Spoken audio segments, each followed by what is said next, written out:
কিরে পিচ্ছি, ডিমের হালি কত কইরা?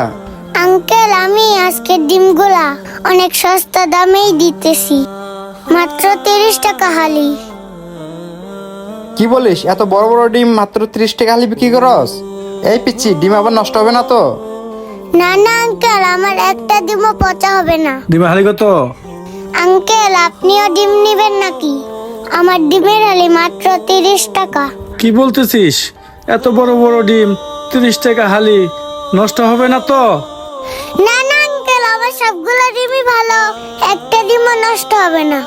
আচ্ছা ভাই, আমরা যদি এই ডিমগুলো দোকান থেকে কিনতে যাই তাহলে কত টাকা হালি নেবে? ডিমগুলো অনেক বড় বড় লাগতেছে, আমরা যদি দোকান থেকে কিনি 50 টাকা হালি, কম নেবে না তো? ভাই, এত বড় বড় ডিম মাত্র 30 টাকা হালি? ভাই, আমার মনে হইতেছে ডিমগুলা ভিতরে নষ্ট হবে। এখন আপনিই বলেন কি করা যায়? ভাই, আপনি একটা কাজ করেন, একটা ডিম বাইঙা দেখেন। জি ভাই, আপনি ঠিকই বলেছেন, তাহলে একটা ডিম ভেঙে দেখি। আল্লাহ আল্লাহ, আঙ্কেলরা এসব কি বলতেছে? আঙ্কেলরা কি সত্যি সত্যি আমার ডিমগুলো ভেঙে ফেলবে?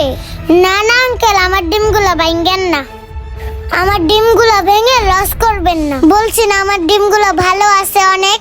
এই পিচ্ছি, তুই চুপ থাক। আমরা ডিম নেবো, আমরা কি দেখে শুনে নেবো না?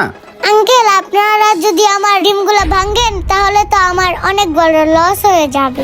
আপনাদেরকে তো আমি বললাম আমার সবগুলো ডিমই ভালো আছে। এই পিচ্ছি, তুই চুপ থাক, আগে ভেঙে দেখি। আল্লাহ, আঙ্কেল দেখি আমার একটা ডিম ভেঙে ফেললো। ভাই, ডিম তো দেখি ভালোই আছে। ওই পিচ্ছি, ডিম কত করে হালি? কি ব্যাপার মামুনি, তুমি কাঁদতাছো কেন? আঙ্কেল দেখেন না, এরা দুজন আমার একটা ডিম ভাঙ্গা ফেলাইছে। কি ব্যাপার ভাই, আপনারা দুজন মিলে এই পিচ্ছি ডিমটা কেন ভাঙলেন? আরে ভাই শোনেন তো।